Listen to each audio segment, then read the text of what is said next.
It's time for bookkeeping, beer, and BS. After like the sulking of a day, like even so Tuesday, I didn't even hunt. Ben, who was with me, my buddy, like he went in and hunted. I'm like, I'm just gonna go walk around and look for this deer. So like for 5 hours, I walked around, looked for this deer, got the dog in, looked for it, just spent all day walking, and eventually like had to throw in the towel. I'm just walking around looking for a deer that's not dead.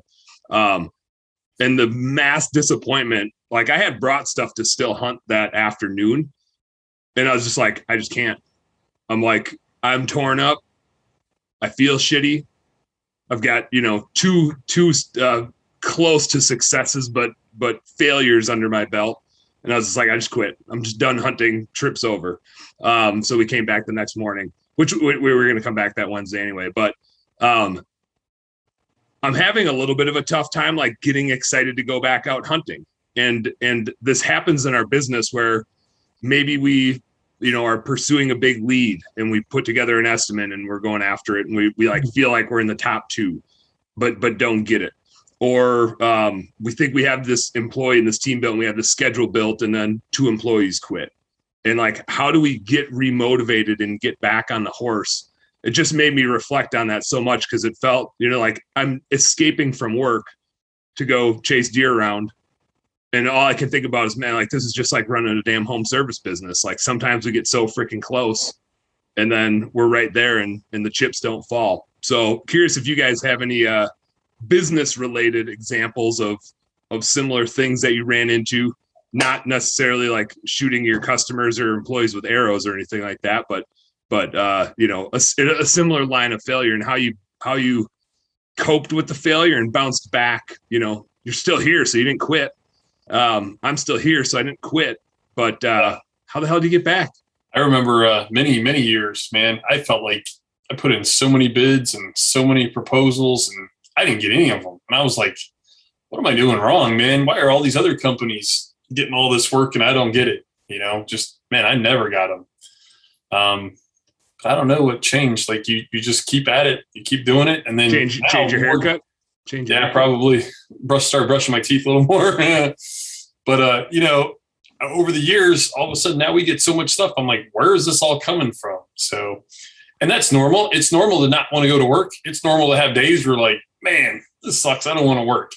I know some people like get ashamed by that or whatever, but that's totally normal to just be checked out every now and then. Yeah. Yeah. I felt like I was like, man, I don't want to hunt. I just want to go work. And usually I'm like, man, I just want to check out of work for a little bit and go hunt. I was like, what the hell's wrong with me? Like, it kind of comes back a little bit. We always hear on the sales side of things, right? We've always heard, hey, every no gets you one step closer to a yes, right? We all know these different lingo that gets thrown around in our industries. But the way I look at it is more on the line of like physics, right? So everything you do, good or bad, creates some type of an energy. Sometimes it's a negative energy, sometimes it's a positive energy, but you need that energy to build momentum, and you need that momentum in order to build success. And so, I've had a few situations that you described, Dan, where I worked really hard, and it started from picking up a phone and making one of those really scary phone calls that you just nobody likes to hear no, nobody likes to hear that they're not going to get, the traction they want, or that they're not good enough, or, the fear of failure, all of that. And you call and you have success and you get it to the next step and the next step and you get it right to that closure point. You're like, I've earned this. I have it. It's mine. And then it gets taken right away from you at the last minute. And it's really hard not to go back to that proposal stage where you're about to get an account or a new piece of business. It goes back to that first step of why go through all this when the end just bashed me in the face. And I think a lot of it comes down to understanding that, in the most simplistic terms, every no gets you to a yes, but in the form of bow hunting or in the form of business or sales or whatever we're talking about, even that negative energy that it feels like at the time is still energy, and energy is good because it's helping to fuel us to what we're moving forward towards. It's situational mourning that you're in right now, Dan, situational mourning. And you just need to help yourself get past this and understand that even you from 5 yards can probably put a fatal shot on a buck one of these times when you try. Just keep trying. Just keep trying. Situational mourning made me think like, well, it's okay. I'm from Wisconsin. I can drink a beer in the morning. So But yeah, there's that too. But I had to say situational because I can't use the word mourning and what you dealt with in your deer hunting example together. There's like people really mourning in life, so I use situational mourning. yeah, I'm just a sad, depressed bow hunter. Right. Yep. Melissa, you're doing a lot of nodding over there. What do you got?